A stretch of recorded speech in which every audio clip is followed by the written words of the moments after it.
So today we'll have the second talk by Anuran. So he'll be continuing his discussion on the work of Hopfield and Hinton. Today he'll be focusing, as I guess, more on the work of Hinton.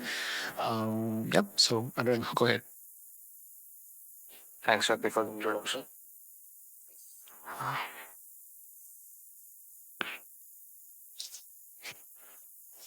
So let me just start with some recap of last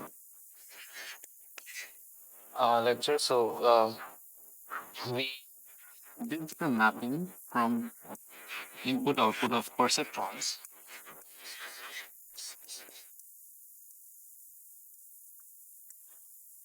which was of this format where you're given a certain input and you map it to an output, right? So essentially x1, essentially some x1 vector maps to a certain output y1.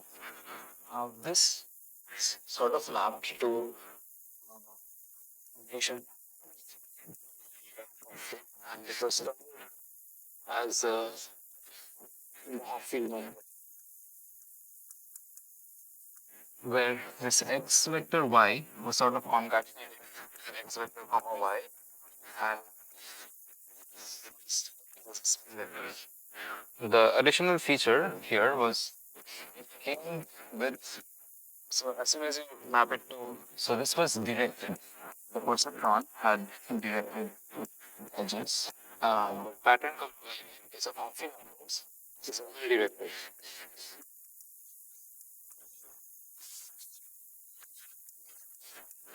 And once you have these undirected networks, you can sort of define an energy landscape or an energy.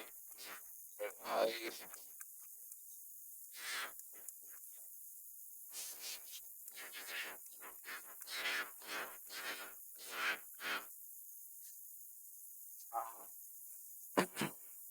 now, yeah, so as soon as the energy was sort of defined, this was of fields 1982.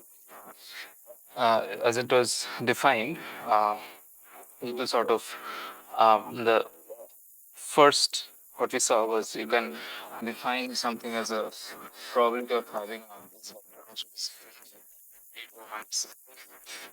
this vector by z, where z is some overall aspect of the partition function or the normalization. So from that, we saw that the step function of the input output was converted into sigmoid, right? This is threshold. So this is amount of input received, and this is the y, uh, the output of a particular neuron. Uh, now, a particular learning algorithm for this was Woodrow-Hobbs' 1960s, which was essentially based on the first gradient descent algorithm, which was based on minimizing the cost. The cost was initially taken to be uh, uh,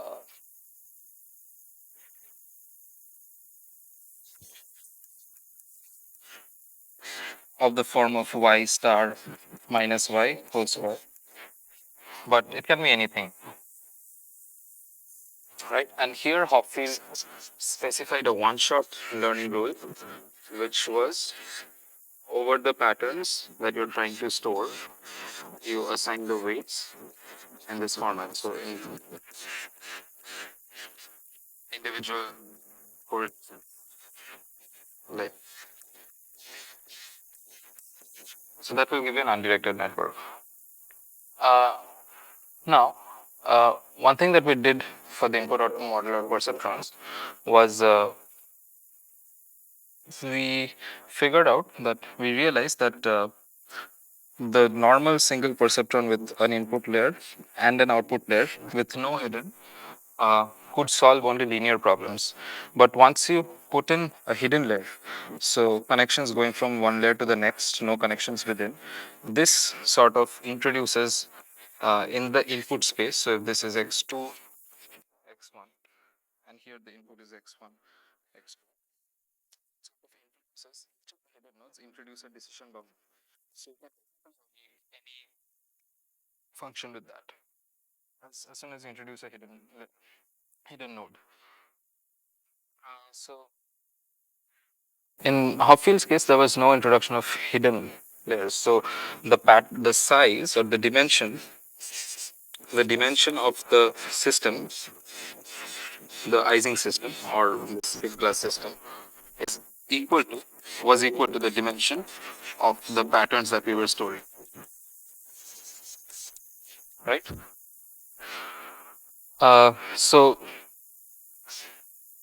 and this sort of gave a particular with 1985 Amit Sampolinsky and good friends analysis of this network using Paris's replica symmetry um, arguments. They sort of prove that the maximum number of patterns, so if alpha is starting from 1 to p, so you're storing p number of patterns, the maximum number of patterns that you can store is alpha c into n, where n is essentially the dimension of your system, right? So that sort of gave it a bound that you cannot store more number of patterns if your dimension of system is equal to dimension of pattern. So one obvious, not one obvious, but in 1985, Hinton, Ackley, Hinton, and Sejnowski came up with what was called where what they did was they introduced hidden nodes in this undirected network. So the dimension of pattern was still n. So the patterns that you're trying to store are of size n, but the dimension of your system was greater than n. Or here I will say m. So m is the number of hidden nodes that uh, is introduced. So schematically, it looks something like this. You have, in this case, you had a network where all of them are also connected. Here also, you have a network where all of them are all connected. But here, all of them are visible. Visible as in the size of the pattern, the size of the system.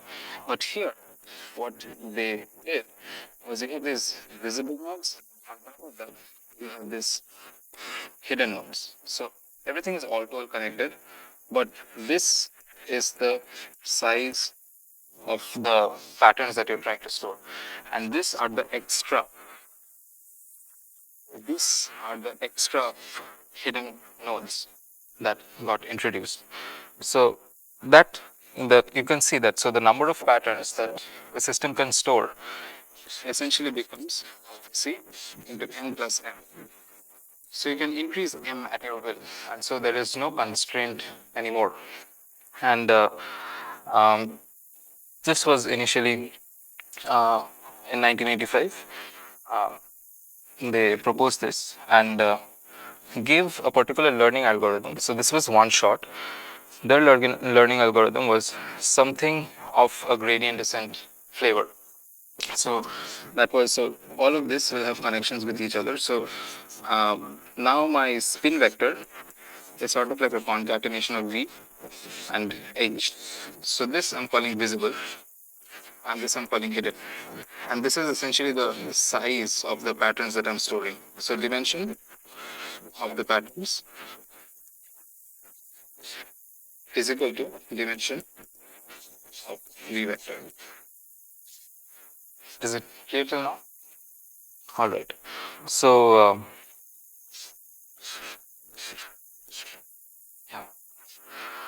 yeah. So we can define similarly we can define an energy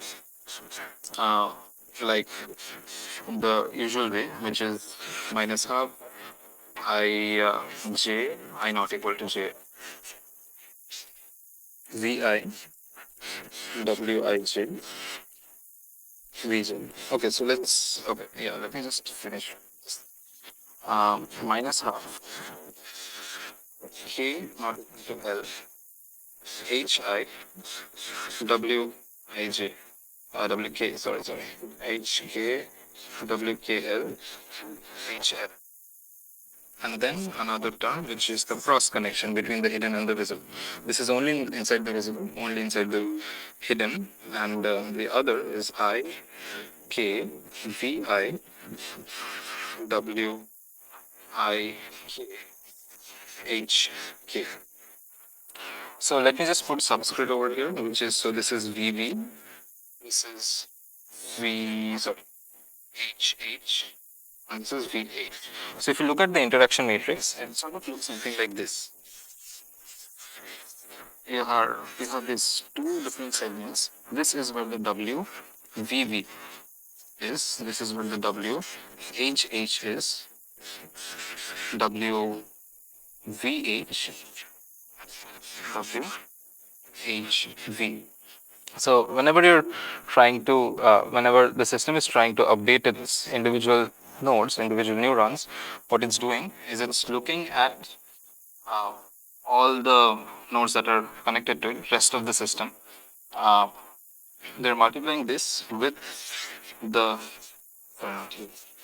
V, H, and that will essentially give you the input to a particular node. Right? Is it clear to this? Let me just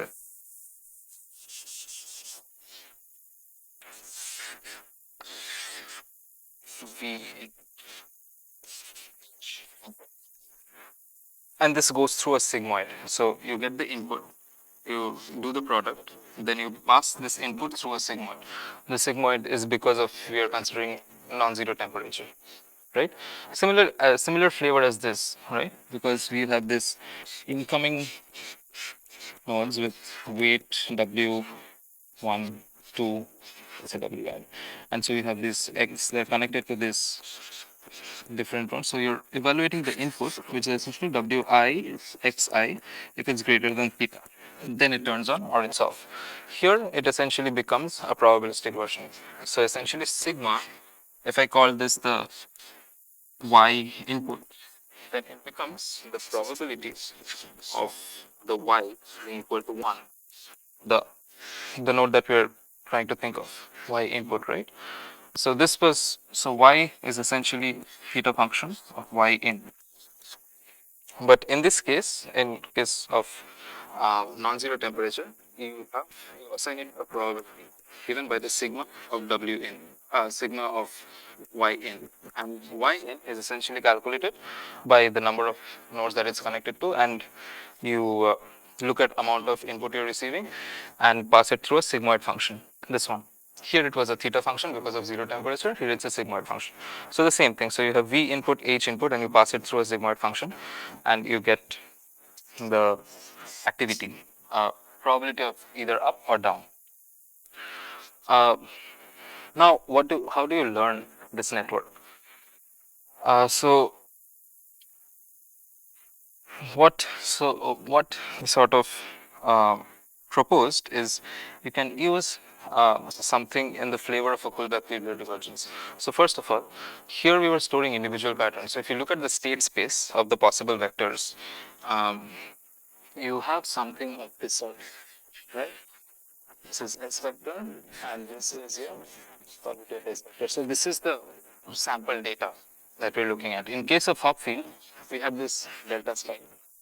So these are the patterns that you're trying to store: S1 vector, S2 vector, S3 vector, and so on, right?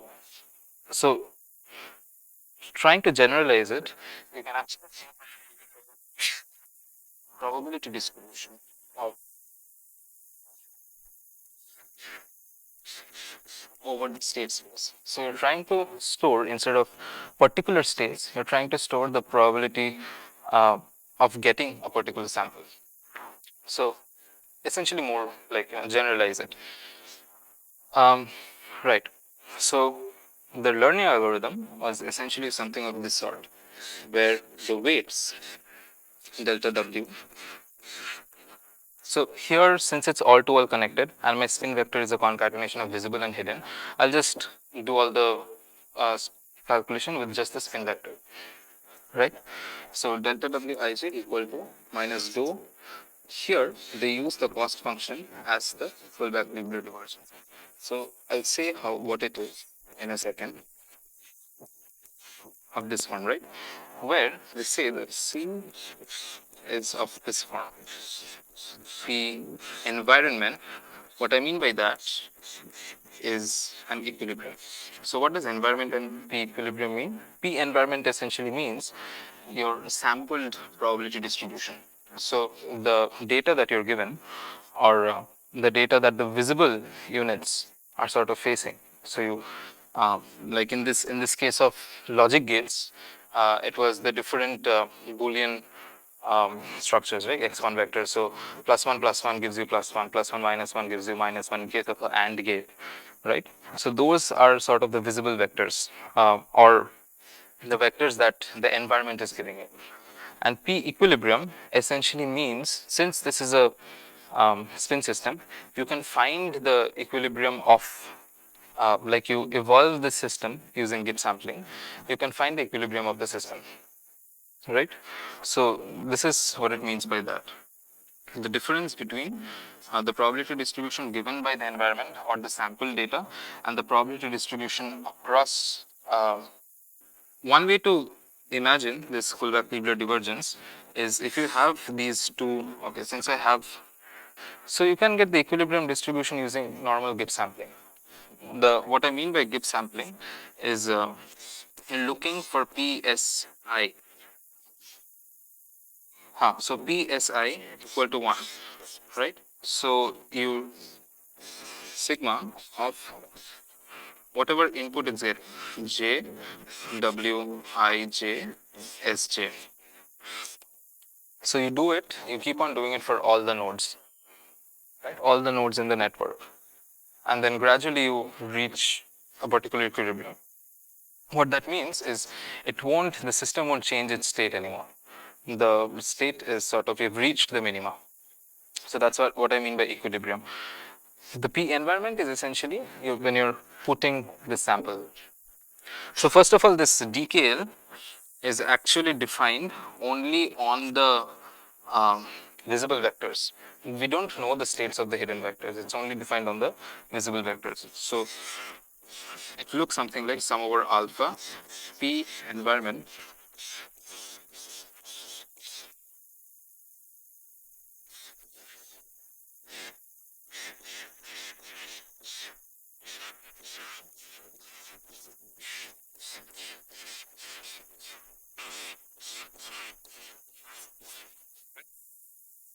So from this you can sort of see that if your, okay, I'll draw these two also. So if your P environment over V vector alpha is in, let's say, this particular form, and if your P equilibrium alpha is, let's say,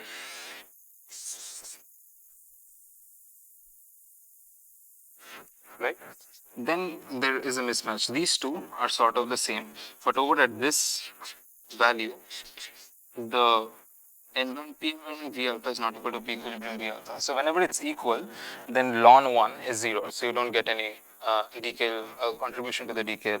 But whenever it's like not equal, then this term has a mismatch, right? And it's not 1. Either it's less than 1 or it's greater than 1. And so you get a contribution to the cost or the DKL. Right? So it's actually a way to sort of quantify the distance between two distributions. Yeah. All right. So that's what Hinton, Ackley, and Sejnowski decided to choose as a cost function for learning Boltzmann machines. So I won't do the calculation very Okay. So operationally, let's define what it is. Calculation is fine, but operationally, let's define what we are actually doing.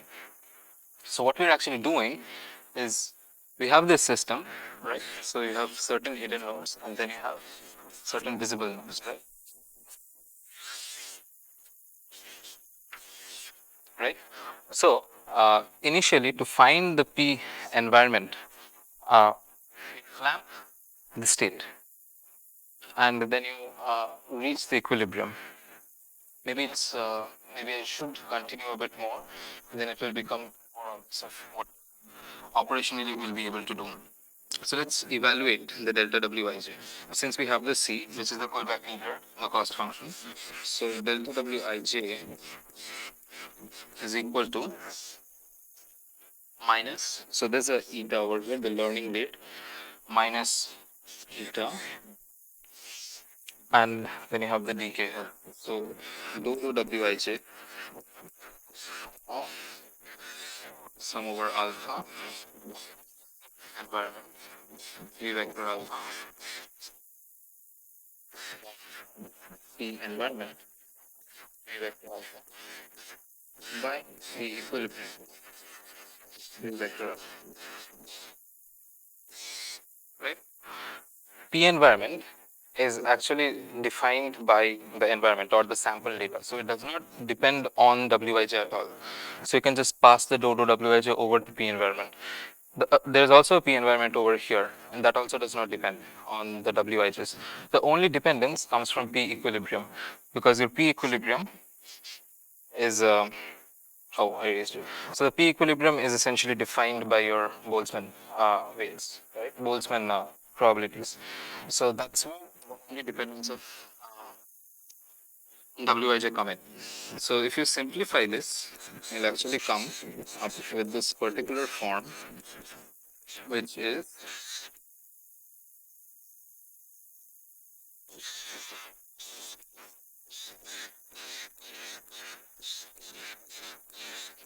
I think, yeah, the minus goes away because the equilibrium v underscore v vector alpha is the denominator, so the minus actually goes away, and you arrive at this particular form.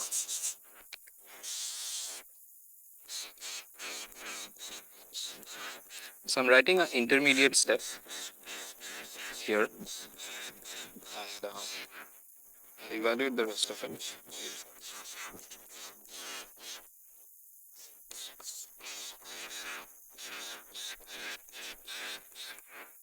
Right?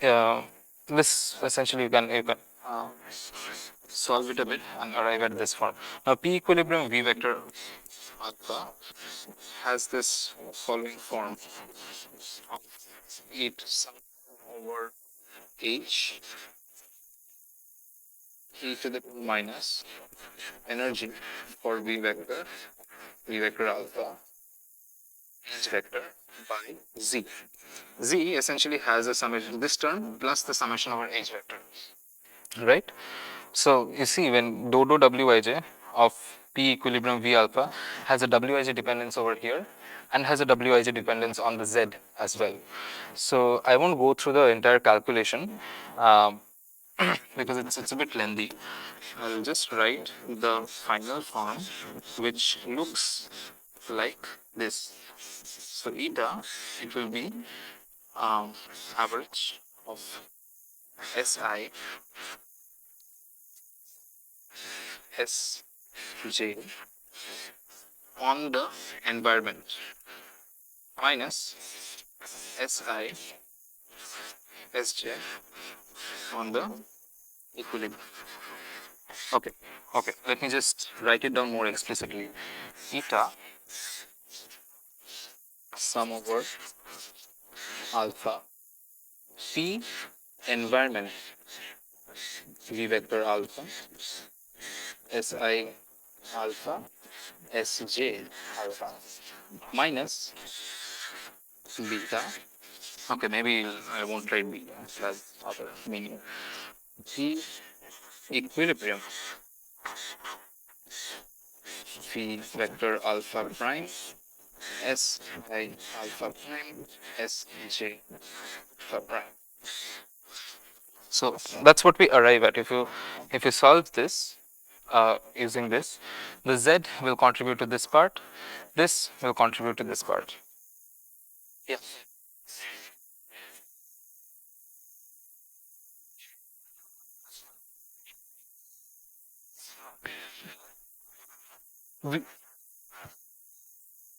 this summation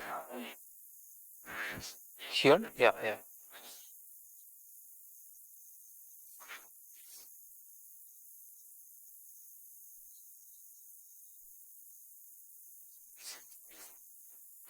So in the equilibrium that we're trying to find is like this, defined by this energy. So the equilibrium, so PEQB essentially means that you take out any clamping, or I'll define what clamping is. You let the system evolve and it will trickle down to a particular minima such that this energy is minimum for that configuration, right? Now, so I should define what I mean by environment, average over environment and an average over equilibrium operationally. So what it actually means is you one clamps. So our given is only the visible vector, right? So you clamp the visible vector, that is, you fix it, and then you update the hidden layer. So you keep on updating the hidden layer till it reaches a some sort of an equilibrium. It's not the system equilibrium because you're, yeah.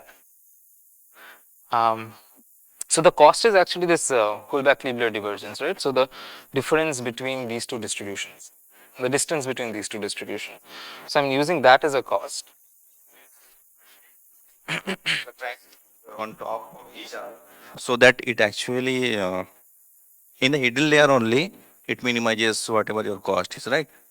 It's not just the hidden layer. So what we are updating is the weights. So the weights are essentially running all around the place, right? So Those connections you are the trying to, connections, yeah. right. So the connections are the things that we are changing so that this and this sort of become equal. The DKL, the Kullback-Leibler divergence, becomes zero. So why are we actually doing that? So this is the this is the probability distribution of the sample data. If this matches the probability distribution of the equilibrium data, then what I can say is the sample data, the peaks of the sample data will actually form as the peaks of the equilibrium distribution as well. So in essence, what I'm trying to do is my environment sample has these peaks. I'm trying to construct an energy landscape defined by this such that, so y-axis is energy and this is S vector. I'm trying to construct an, okay, let's put this as V vector because that's what we are comparing. I'm trying to make the energy landscape such that the peaks correspond to energy minima. Right. Does that make some sense? So so I might be wrong, but so you have been given this P environment, right? I mean, Yeah, you're given the PNY. oh, So you have okay. a So you're sample. trying to train your data. That's Yeah, what. yeah. It's I'm not trying to like train my network, network. changing the WIZ. Yeah, yeah, right. Your network you're trying to train by having this environment, whatever the landscape you have. So it's not the direct one where people do the optimization. Yeah, yeah. It's not. It's not the It's direct. not Okay, equivalent okay. to the Yeah, direct I one. understand. Yeah. Okay, thank you. So operationally, what we are actually what people actually do is you clamp. So to get this pairwise correlation, what you need to do is you clamp the hidden a visible vector to whatever sample you're given, and then update the hidden layer such that it reaches some equilibrium, right? So clamp this. Yeah, I clamp this and reach equilibrium by updating only the hidden. So in this situation, when you look at the SISJ, right, when you look at the different correlations, that is what is SISJ environment. So SISJ environment is essentially you clamp the visible and then you reach an equilibrium and then take the pairwise correlation. The next thing that you do is you remove the clamping and then again update the system. Update the system and reach the system's equilibrium, right? Once you reach the system's equilibrium, so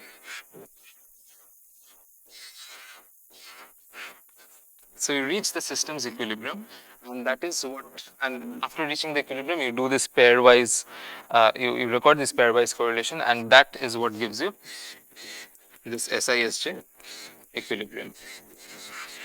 Right? So is the difference clear between what SISJ environment is and what SISJ equilibrium is? In one case, you clamp it, reach equilibrium. So it's not the system's equilibrium. It's some sort of an equilibrium which is defined by clamping the visible vector according to the given probability distribution. Now you remove the clamping and reach the system's equilibrium. So in essence, what it's doing is it's trying to take the system's equilibrium towards the equilibrium defined by the visible clamped visible vector. Uh-huh.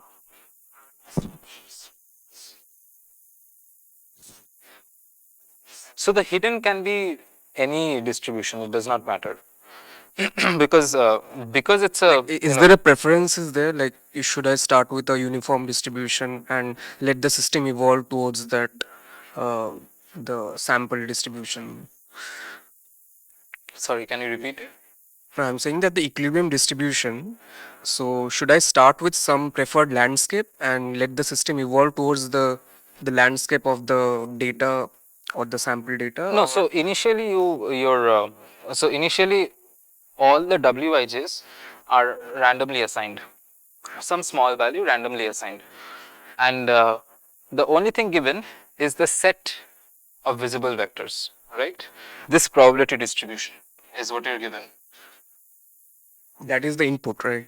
That is sort of like the not input. This is the input comma output vector. This is the pattern that you're trying to Yeah, store. yeah. No, I mean like the equilibrium distribution. Like you start from because this is like some optimization problem you're starting, right? I mean doing over It here. is kind of an yeah. Yeah. So what is the initial condition I should start with so that it guarantees like okay that it will converge fast and is there like preferences there or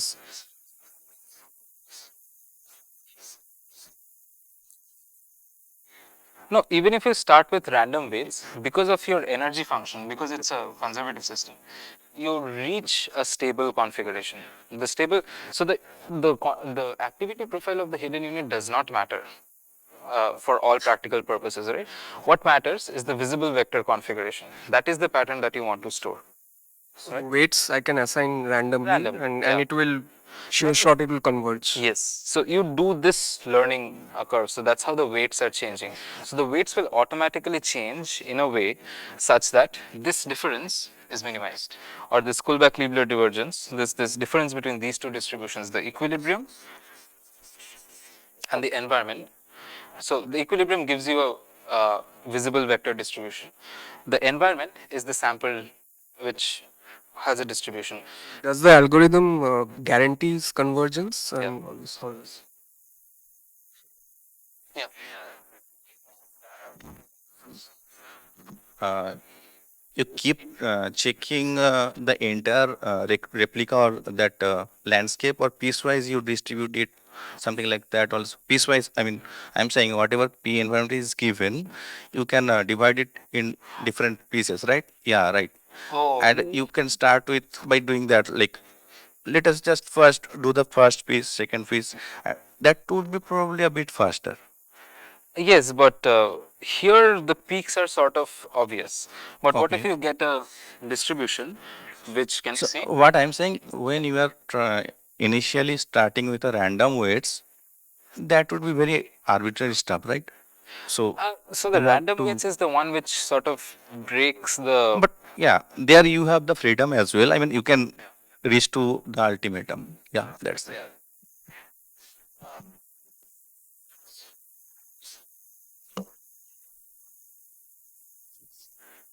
Then you are using it, then you are updating the hidden layer accordingly. So, isn't it stabilized? Like, isn't it stabilized according to the clamped layer? Like when you open it, why does it change? Like, It will change because this is not like when you clamp it. Initially, when the system is not trained, that does not correspond to equilibrium configuration. yeah, that's my question. Like when you clamp it and then the hidden layer equilibrates. Yeah.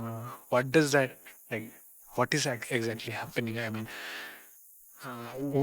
to what it is, to what is it stabilizing to?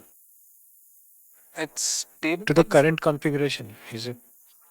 It's stabilizing to the current configuration. Is The visible vector. of the So you clamp the visible vector and then you see how your hidden vectors sort of change and it reaches some sort of a different like equilibrium where is the equilibrium is not the system equilibrium.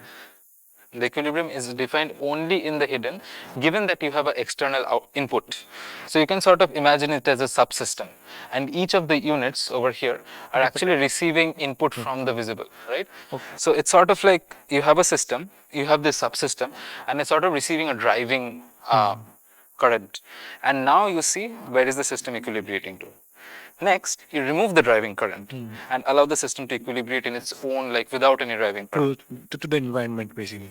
Second. To the equilibrium. This is the environment. So you're forcing, like you're giving some external current, some driving current, and reaching an equilibrium. That is the SI-used environment, or that's the clamped equilibrium. When you remove the clamp, now the system does not have any external stimuli, right? So then then the system sort of reaches its own equilibrium. And Now what this is doing, it's essentially trying to reduce these two different equilibrias. like, what are you trying to get to? The without any driving thing equilibrium, or So what I'm trying to get to is the equilibrium of the subsystem, or like the environment, the probability distribution of the environment Okay, or there's the a sample clamp. data should be equal to the equilibrated probability distribution. Does that make sense? Yeah. So yeah, operationally you do this, and so the sum happens, like this averaging happens over the entire sample space, and you change your delta Wij incrementally, and after some point it will saturate to a particular value, and you'll see that the system has learned. And what does it mean by it has learned? The P environment will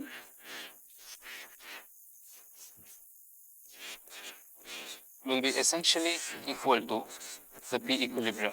The distribution of the P environment will be essentially equal to the equilibrium. And in the energy landscape, or in the energy picture, what you see is this is energy. Okay, then maybe since energy is negative, so I mean 0 is somewhere over here. What you'll see is these peaks actually correspond to certain minimas.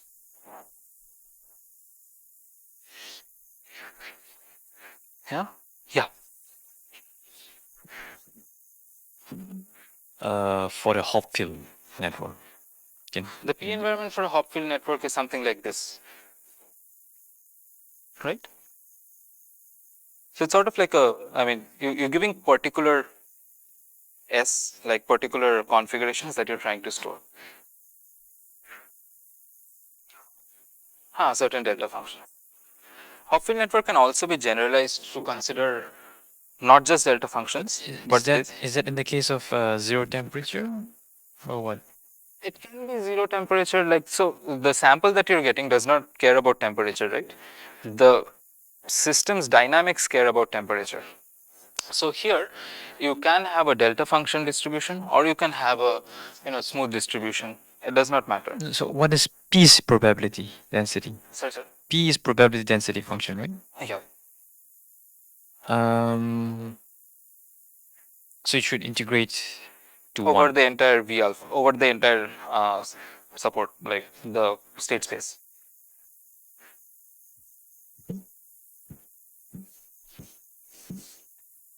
Something doesn't feel right.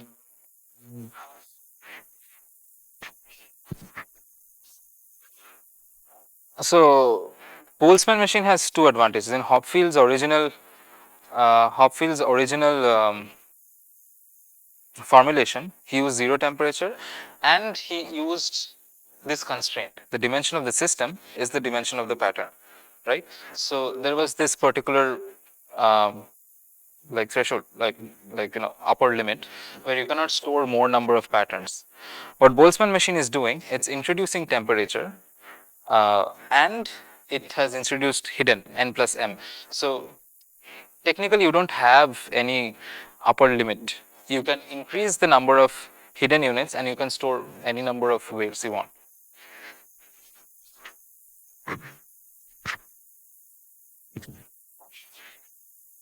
Hmm. Noise or infinite temperature, right?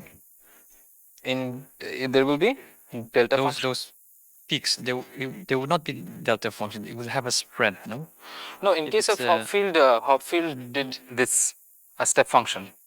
He did not introduce temperature. So that's why it will be delta function. If there was some sort of a spread, only then you'll get a some sort of a it's not a step function, the activation function of individual units. If it's not a step function, then only can you arrive at a spread in the probability distribution. So actually did this calculation last time. So what you can sort of think is a set of, so consider these two states, right, where the difference, the only difference is over here, right, state I. So you can construct the Boltzmann factor like this, right, Psi equal to -1 is equal to e to the minus E1 minus E2, where this is like state 1, state 2, right. Now, if you calculate this, like so, I mean, I'm not doing it entirely. So if you add 1 on both the sides and then flip it, right? So this will be P, I'll just write 1, okay? So P1 by, sorry, P1 plus P minus 1 by P minus 1, right? And here also you'll have a 1, e to the power minus E1 minus E2 plus 1, right? Now this is equal to 1. P1 plus P minus 1 is equal to 1, right? So you can just do a like flip it. So what do you get? P minus 1 is equal to 1 by plus E2 minus E1 minus E2, which is essentially the sigmoid. And yeah. So So I'm coming along this way, Anuran. So if I try to interpret the probability density function that you've drawn for Hopfield, yeah. So S is the spin configuration, right, in your system. spin configurations that you're trying to Store. store. Those are the patterns that you want to store, right? Yeah. S1 is pattern 1, S2 is pattern 2, and so on and so forth. Now, if the probability density is only finite at those points, those spin values, then you're saying, that the system cannot go to any other pattern other than those Yeah. discrete patterns that Yeah. you're storing. But at finite temperature, that's not true, is it? I mean, you can. Yeah, in finite temperature there will be a spread. Yes, there will be a spread. So this is environment. So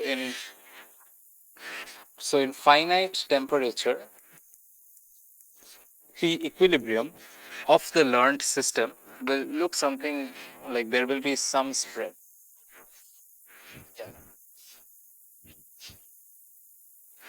But if you take the time average, then you'll see that the peak sort of aligns with the states that you're trying to store.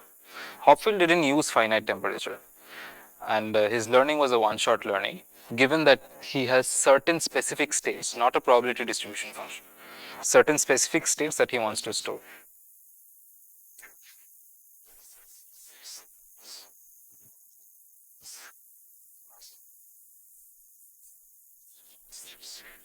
So that not exists in case of the Hopfield network. Yeah? Sorry, what again? No, I mean in this case, when it is a delta function, it's okay. It's easy to understand. Okay, there are these possible states are there, and the system can attain any of these states. But when you are introducing temperature, so you're saying that it will spread. So that means there is also a state available which is slightly deviated from the existing state, the center state. It has noise, so the system will sort of like your energy landscape is fixed, right? So your energy landscape is like that. So this is like I'm drawing the corresponding energy landscape. So your energy landscape is something like this. So this corresponds to your S1 vector. This corresponds to S2, this corresponds to S3. So if you don't have temperature, the system will trickle down and just stay here. And it won't move at all. If you have temperature, there will be some jiggling happening on here. And that is what you will see as a spread in the probability distribution. Now if you take a time average, the probability of having the system exactly at S1 is the highest. The landscape is fixed given by this. The energy does not have any temperature in it. But the Boltzmann probability has the temperature in it. So if you allow certain temperature, then in the landscape, in the energy landscape, the system will sort of jiggle. The more temperature you have, the more jiggling there is. The jiggling is like the flipping, right? And you're saying. Flipping of different states. What is flipping So of different flipping states? would mean like it will move to some other minimas, right? No, it won't move to some other minimas. It will just shift a bit. This will still shift a bit. Maybe I can discuss it later. Reason, I mean, what is the alias of temperature in this system here? Because this is just artificial neurons, right? There is no temperature involved here. Like, Oh, there might be noise. yeah, no, noise, right? Noise is sort of taken as temperature. Like, there's always small number fluctuations, right? I think that. Like the system is fluctuating by itself. Yeah. But it only fluctuates when it's given something to train on, right? No, it cannot. Like the fluctuation is inherent to the system. Okay. Like, Maybe I don't know. Yeah. Like, Where is the fluctuation coming from? yeah. That's Like, your what is question. the push towards fluctuation in this case? Like for a metal lattice, it's For you're thinking of neurons. yeah. For No, I neuron. mean for for For neurons. this, it's just for this. This is like you mapped it to spin glass, and spin glass. You can sort of that's an abstract model, right? So you can put in temperature, which can sort of encompass noise, like other stuff. Can fluctuations come as like I don't know, because of uh, the graph, like the what is it called? The thing you were saying, it fluctuates. So in that landscape, because of fluctuations in that landscape, is that like a reason for fluctuation? Sorry, can you repeat? No, you were saying if temperature is there, it can Yeah. fluctuate around some point. Yeah, it's because you have a temperature over here, right? So your probability of S is equal to e to the power minus beta ES by Z, right? So this beta is essentially 1 by kBT. So you can imagine if T tends to infinity, then it won't care about what your ES is. To the state, to the system, it essentially appears like a flat landscape and it can go anywhere it wants. And now if you imagine T to be 0, then ES, it essentially like it will just go towards the lowest minimum, right? So the 1 by kBT or the beta, that's what sort of defines how much fluctuation there is. So if you increase a little bit of fluctuation, you get jiggling inside a minimum. If you increase it too much, then you can you won't get memory recall anymore. All right. Yeah. There might be the other reason, I don't know. I mean, I'm not sure. That gradient descent is a part where you are actually trying to optimize your weights, right? And there is a landing rate eta. So that actually tries to pull you down, sometimes push you up like that. So probably you are not trying to, yeah, I mean, you are trying to find the fixed minima, but you are deviating from that, deviating from there because of the landing rate. If you just So eta has to be decrease the small eta, enough. you can probably get the whatever you are trying to Yeah. expect. Or Eta has to be that small might enough. be on, and the physics interpretation is there. I mean, the whatever beta term you are saying, that is the Boltzmann factor itself. But in the learning process, that eta might be the other Yeah, stuff. it's sort of, so there are two, Because ultimately you are doing the gradient descent, right? so there are there are two types of mechanisms happening, Okay. right? One is the learning, where I'm changing the WIJ. Right. What does it mean to change the WIJ? You're changing the landscape itself. Right. Right. Right? So like this gradient descent is happening. Like this gradient descent is essentially changing the landscape itself because the WIs are changing, Those are changing. Right. right? Right. And the other one is where my system is updating its state, Your system. Right. Right. right? The physical. So there, the landscape is fixed. Your W's are fixed. The state is sort of evolving. Those are evolving. Right. Yeah. Right. That is- All right. So yeah. So now this was in 1985, and what people realized is that it's very hard to learn a Boltzmann machine because of all these internal, like, there are it reaches it takes a lot of time to reach equilibrium for large enough system size. It takes a lot of time to reach equilibrium, and on top of that there are multiple problems, like sometimes there are hidden units are not coupled to the visible unit at all. It's coupled to only some of the hidden units, and that sort of gives spurious minima. And it doesn't give spurious minima, it just takes a lot of time to train. So that was one problem, and so what in the first occurrence of bipartite structure was in 1986, and in by someone called Smolensky, and this was called a harmonium. And in 2002, Hinton called it restricted Boltzmann machine.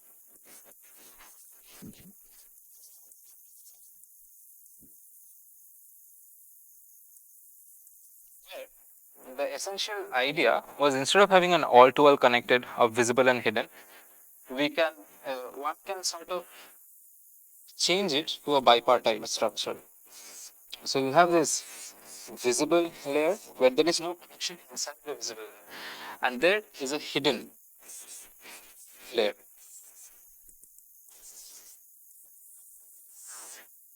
Right? And the connections only run across. Right? There are no connections inside a layer. So how does the energy look like? It does not have these terms. It does not have these self terms, right? WVV and WHH are 0 now. So it has only the cross coupling. So the energy looks something like minus sum over I K V I W I K H K. Right? And so our so that's what the what was called as a restricted Boltzmann machine, and people sort of saw that this kind of an architecture performs way better than normal Boltzmann machines. Now let us just get a feel for what it is like. So this is our hidden layer, and this is the visible. Right, so P, V, comma H, the joint probability distribution looks something of this form. Yeah. P, V given H, okay, vectors.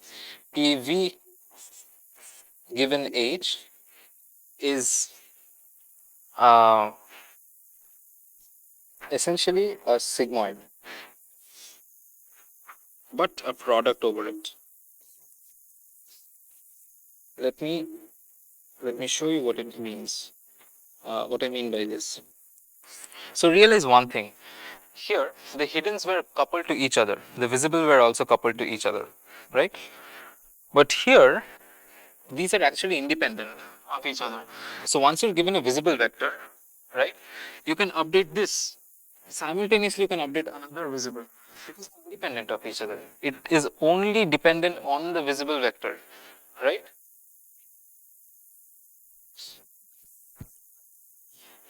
In Boltzmann, there is all-to-all connection. Here, In Boltzmann, there's all-to-all connection. WHH is also non-zero. WVB is also non-zero. WVH is also non-zero.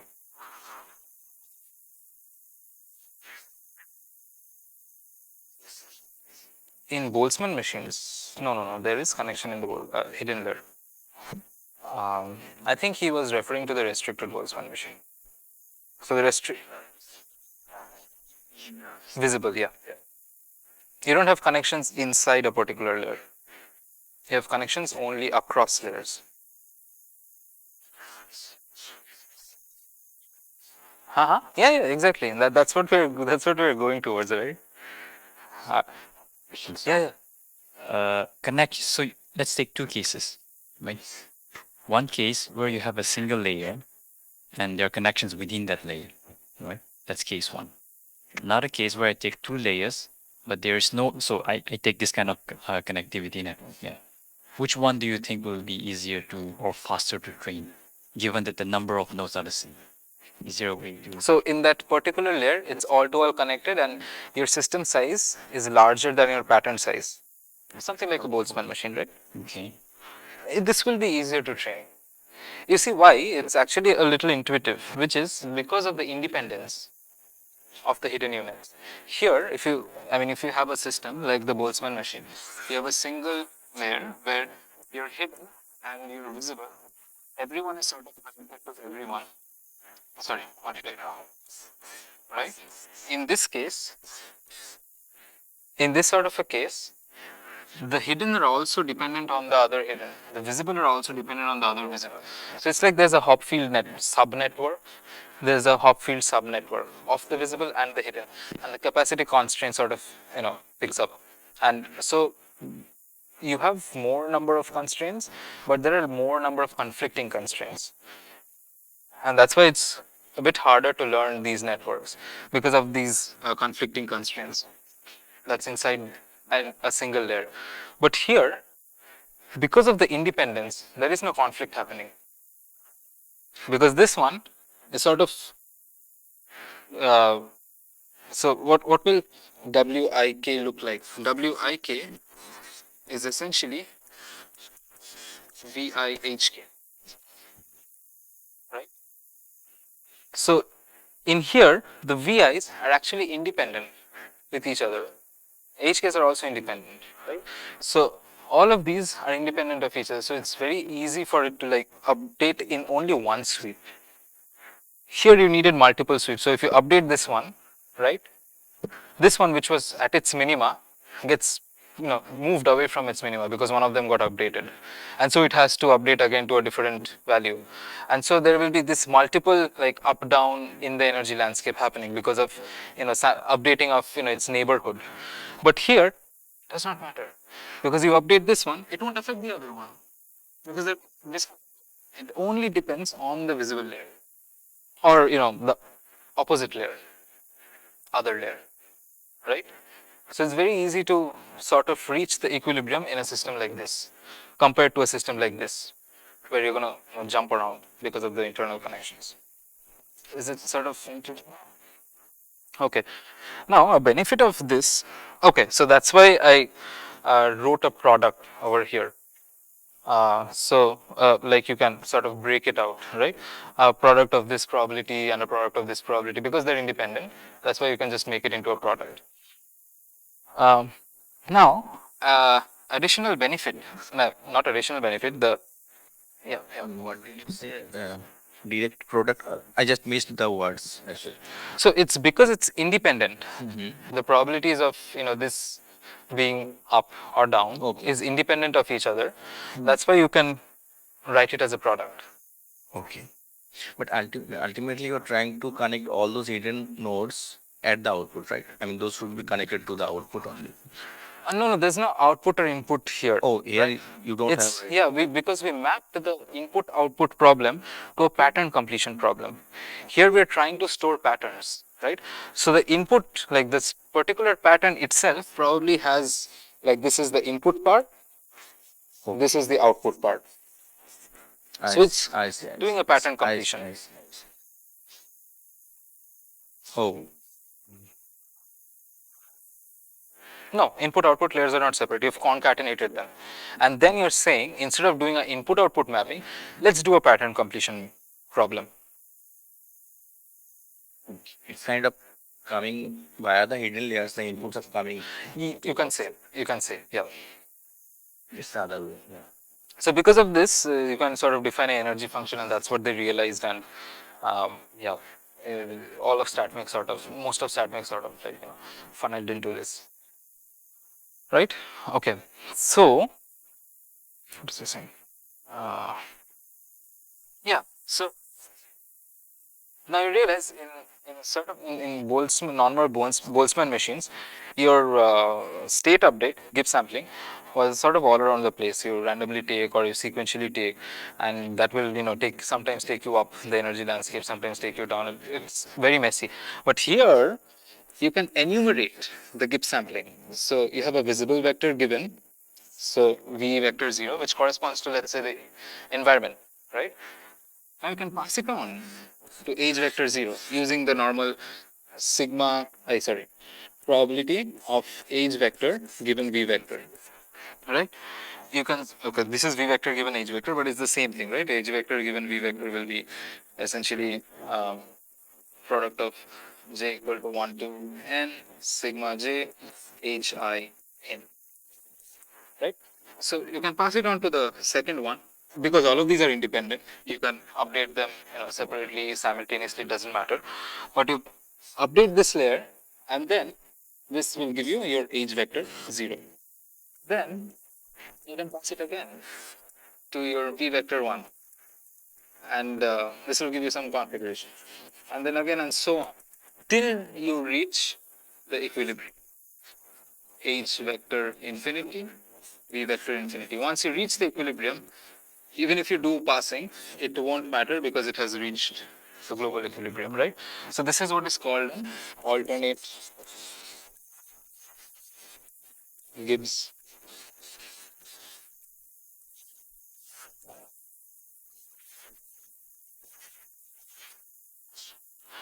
now. Let's try to map it to our like this learning algorithm or the Boltzmann machine learning algorithm, which was DKL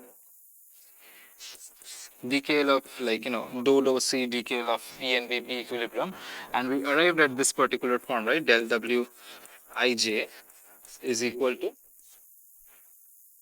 eta of Si Sj environment, right? So you clamp it and you see what the hidden, let the hidden go to its equilibrium, minus Si Sj equilibrium. You remove the clamping and then reach the system equilibrium, and then you do this pairwise correlations, right? Now you realize because of this structure, the first pass itself, it will reach the equilibrium. The hidden will reach the equilibrium corresponding to a particular visible vector. The first pass itself. So you can consider this over here. Alright, so since it has only cross connections, we won't have Vi, Vj or Hi, Aj terms. We will only have delta Wij equal to eta Vi, Aj environment minus Vi, Aj equilibrium.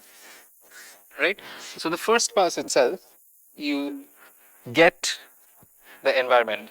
In case of Boltzmann, you had to keep on updating in the hidden layer because it's like very rugged, like it's going all around. But here, because of the independence, it reaches the equilibrium at the first pass itself. So let me now remove this environment with 0. Since because we can enumerate the number of passes, right? So this is the first V0, H0, then you have the second pass V1, H1, and so on up to V infinity, H infinity, where it has reached the equilibrium. So I'll remove the equilibrium and write infinity over here. Yeah. So essentially the same thing, but now you can enumerate the Gibbs sampling and you have a bipartite structure. Now let us try to think in terms of the probability of the V vector, right?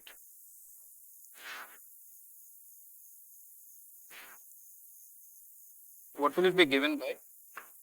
Sum over all possible configurations e to the power minus e v vector h vector by z.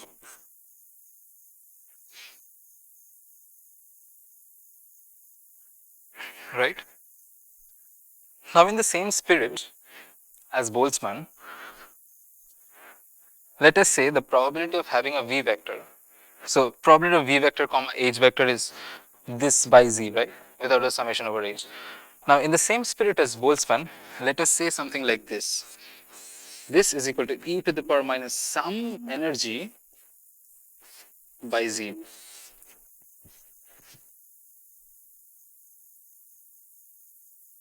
Yeah. So for so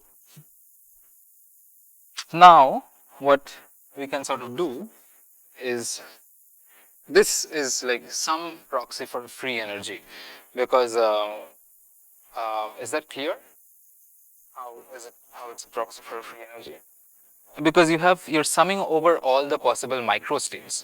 Here, our macro state is sort of defined by the visible vector. It doesn't care about the hidden vector. It can be anything, right? So this is sort of summing over all the hidden layer, different configurations of the hidden layer microstates. And so that's why this, I'm giving it as a free energy, f of v vector, right? So what does f of v vector look like? So z cancels out, and you have minus ln sum over h vector e to the power minus e v vector comma h vector. Right? Now let us just uh,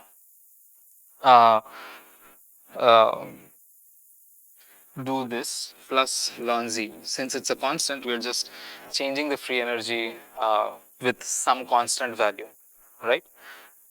So it essentially becomes, so f tilde v vector is equal to minus ln sum over h vector e to the power minus e v vector comma h vector by z, which is nothing but minus ln p of v vector. So it can be sort of defined as a, the free energy can sort of defined as minus ln pv, some modified form of the free energy.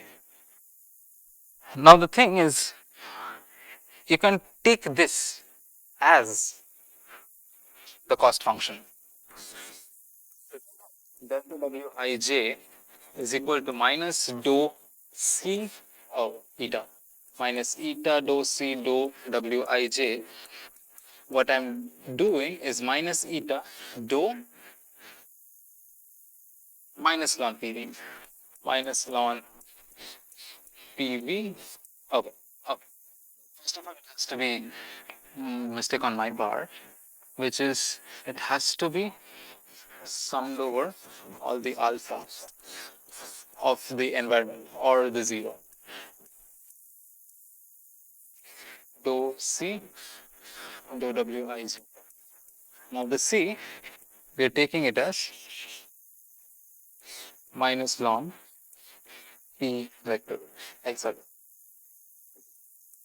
vector alpha. Yeah.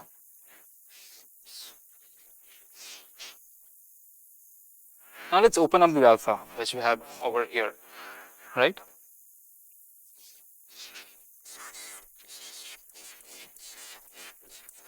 Eta sum over alpha p environment v vector alpha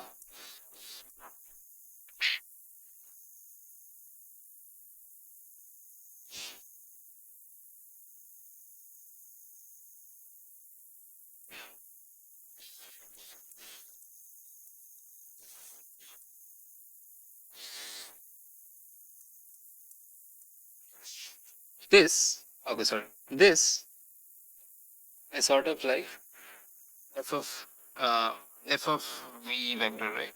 Okay, right. So f of v vector, right, from here we get f of v vector equal to sum over h vector e to the power minus e v vector comma h. Right. So this is essentially your free energy of V vector minus, you have the minus ln Z over here. So you have the free energy of the RBM. Is that clear what I just did? So what it's essentially doing is the distribution of the visible vector, the distribution of the visible vector that is determined by the environment is sort of being mapped, the system is sort of constructing its free energy landscape such that it matches the distribution of the visible vector. And if you now open up ln P V vector and write it in terms of equilibrium environment, what you will essentially see arriving is del Wij is equal to eta. So ln Pv, this is P equilibrium, right?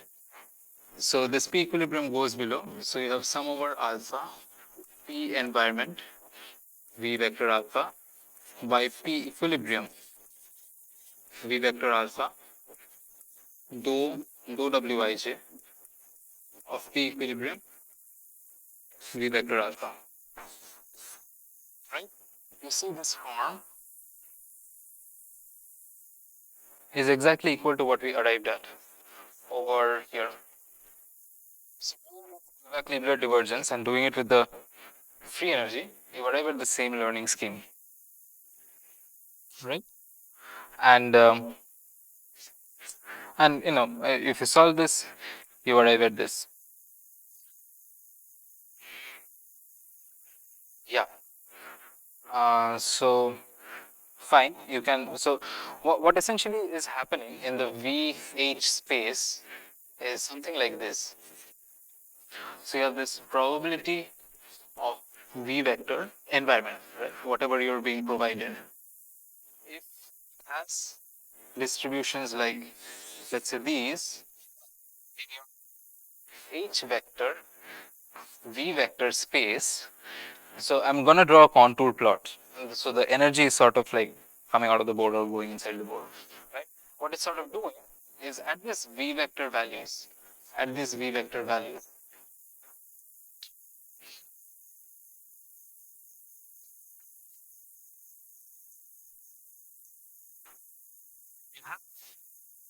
this sort of an energy ridge.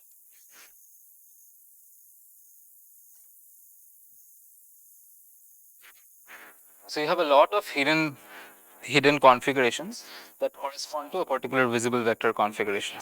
So it's constructed in the free energy landscape such that the microstates are maximized. Right?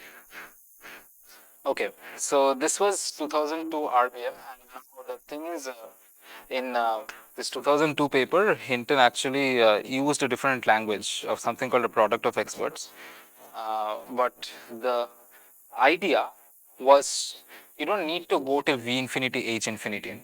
You can look at something called the contrastive divergence, which is it's because that at each step, at each of this alternate Gibbs sampling step, the system is taking one step towards the equilibrium because they're independent, right? Because they're independent, they're taking one step towards the equilibrium. Instead of using DKL, P0, P infinity as the cost function, you can take, instead of using this as the cost function, you can take something of DKL, P0, P infinity minus DKL, PK or P C, P infinity. And C can be 1. It doesn't really matter. You can just take the next ones. This will give rise to a learning algorithm with some additional factors which he empirically showed into the 2002 paper that it does not matter. It's very small and it's in the same direction. It essentially gives rise to this particular form. So V I A J 0 minus V I Aj 1. So you just need to do these 2 passes. Don't even need to go to the full equilibrium. That's what 2002 Hinton showed in this training product of experts using contrastive divergence. Um, and so the learning is essentially extremely simplified from that Boltzmann machine where you have, like, finding the equilibrium in 2 places. Here you're not even doing the equilibrium. You're just passing thrice, 1, 2, 3, and you're just evaluating it. And that's,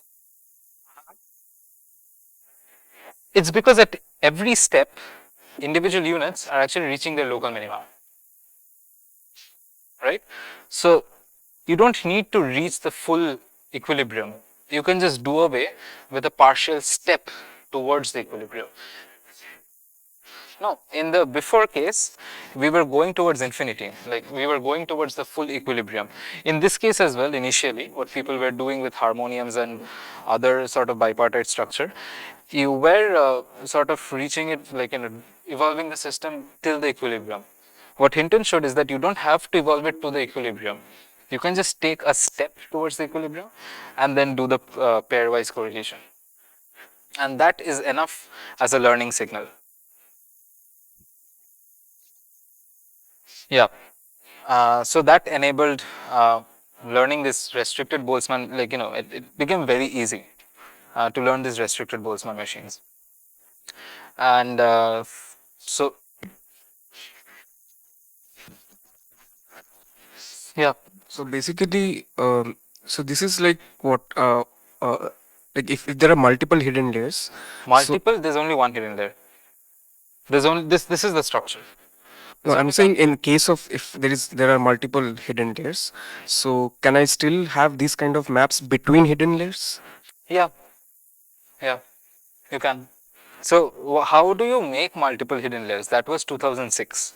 So there was from 2002 to 2006, they still couldn't train full, no, if you're given an entire network of, like, multi-layered network, they were not able to train it at one go.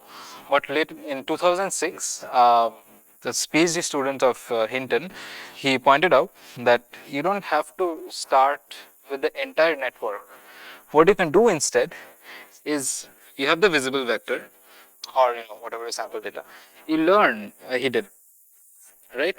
You learn a hidden, you get this particular RBM with the learned weights, right?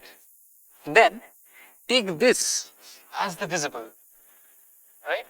Once you take this as the visible, you can learn another. So you put another hidden on top of this, and you can learn the weights taking this as the visible.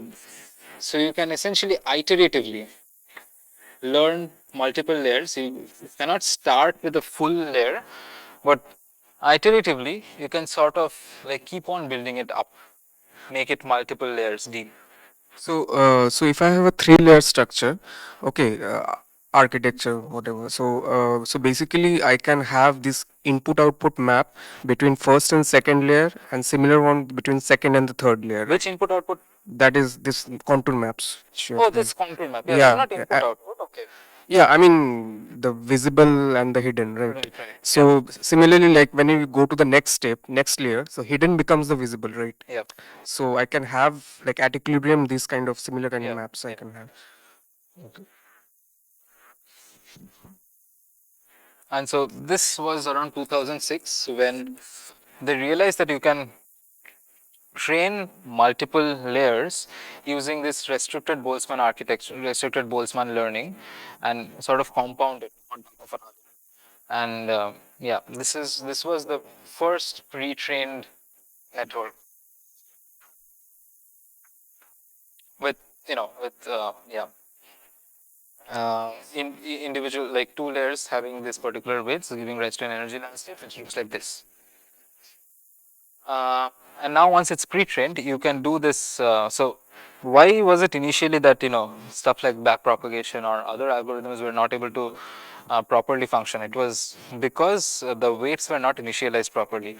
So this was a way in which the weights were initialized properly, and you could use this as a starting point for your more fine-tuned algorithms like backpropagation, up, down, or wake sleep, whatever it is. You can now use it on this as a starting point. And that essentially enabled the entire deep learning revolution. Yeah. So one, yeah. So do you have any more time? 5 minutes. Okay. So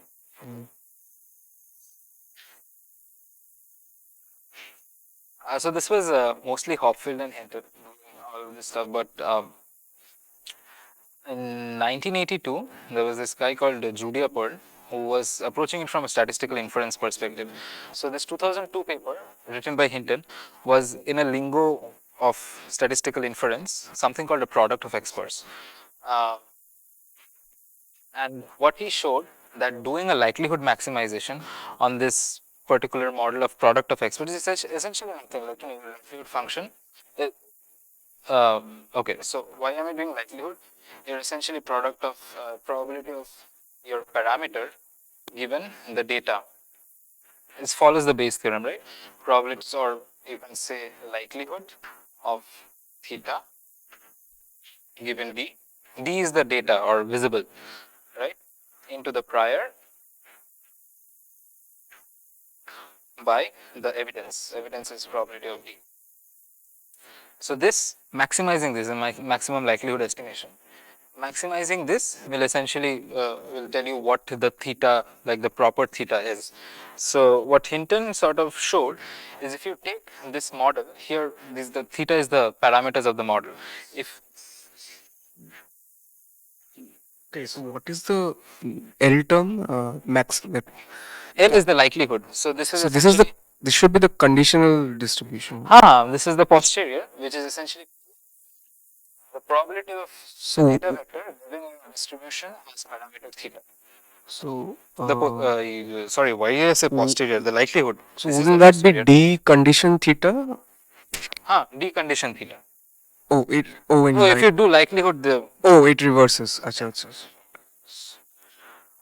so what Hinton showed is you can take a system, you can take a product of experts. So in normal likelihood estimation, what one does is you have a particular model and you find the parameter, the theta, which maximizes the likelihood. And so what Hinton did is he took the existing statistical inference literature, and there was this particular model called product of experts. So it's actually a product of multiple models. So if you have something like so the product of model looks something like this. Sorry, D given theta is essentially product of I, and this theta are essentially multiple such models. So theta, sorry, d given theta I by some normalizing factor. So this is essentially what he used to show that maximum likelihood estimation on a product of expert is equivalent to a restricted Boltzmann machine learning, where your model is the exponential, like the Boltzmann I just probability. Yeah. can you just repeat like what is theta and what is D? Theta is the parameter of the model. Parameter and D is the data. D is the data. D is the data. Okay. So you're estimating the parameter from the Yeah, you're given the data and you're estimating the parameter. and you're like, is this a recursive process? Like the If you have multiple data coming in, it can be a recursive process. no, I'm being the like the posterior becoming the prior in the next. Yeah, if you have multiple D1, D2 continuously coming in, you can make it into a recursive process. But if you have the entire thing coming in at one go, you can do it in one go. It's not a problem. Okay. I mean, you can do it in one go if you have the entire data to start with. Right.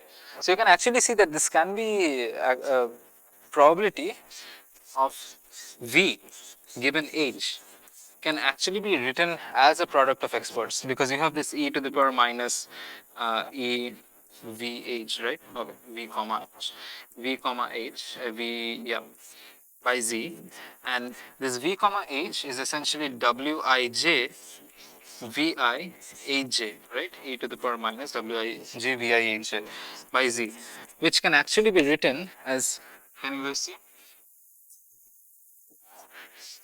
E to the power minus Wi1 h1 into e to the power minus Wi2 h2 and so on. So it's written as a product of different models. The models being the hidden units or the experts being the hidden units. So the experts is essentially your models that are is trying to infer the given distributions.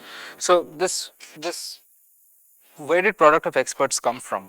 The product of experts actually came. Yeah. So for each of these models, the cost function will be different, or um, Each of this model is actually doing a log likelihood maximization. right? No, the cost function would be same, or What you can show is this log likelihood maximization is equivalent to your Kullback-Leibler, which is equivalent to your free energy learning.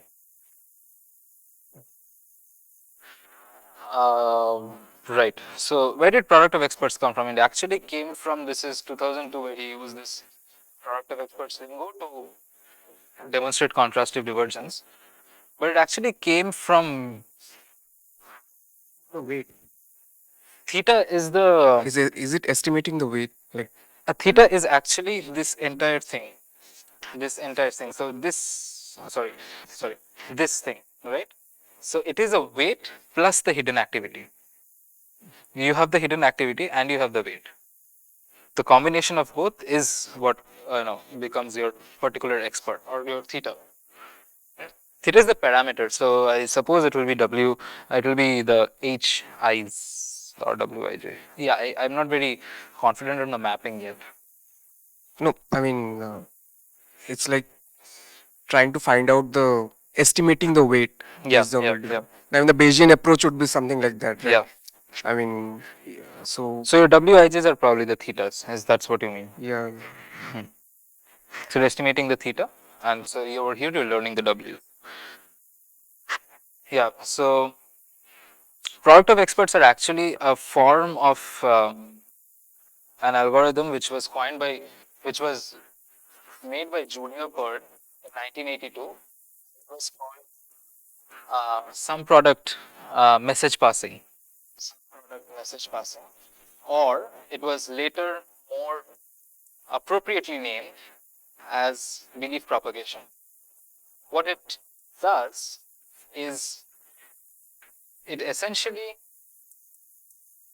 does Bayesian inference, a Bayesian Bayes rule on inference networks. So if you have a particular network like this, and you have the n is your data, how do you infer the data? These are hidden, or these are, it's called father. So how do you infer the data that is given?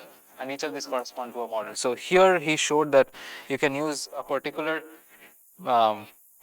version of Bayes theorem. He applied Bayes theorem to these inference networks, and that sort of essentially gave rise to this product of experts. And Hinton essentially in the 2002 paper mapped product of experts to restricted Boltzmann learning. And so I don't know, there seems like really interesting connections. equivalent in terms of convergence, like speed and all those things. It's same. Same. It's the same thing. Same.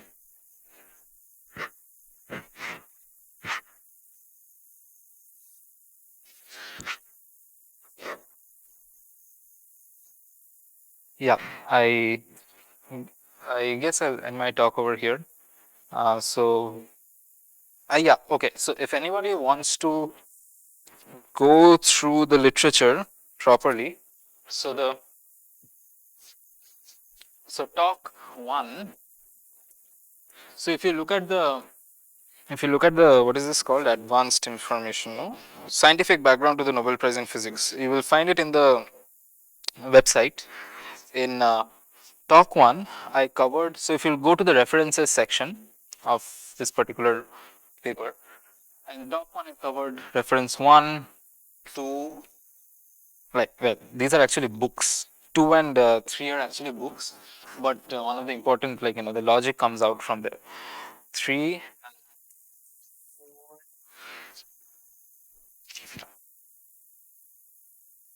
13 and 36.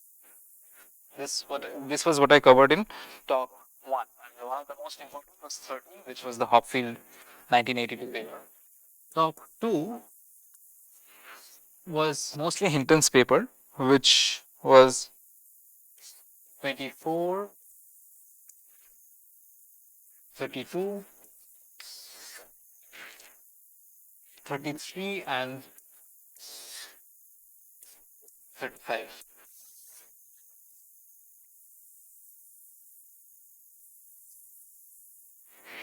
Yeah, so top 2 was mostly these 4 papers. Yeah, that's about it. Yeah. This is the advanced information in the Nobel Prize website.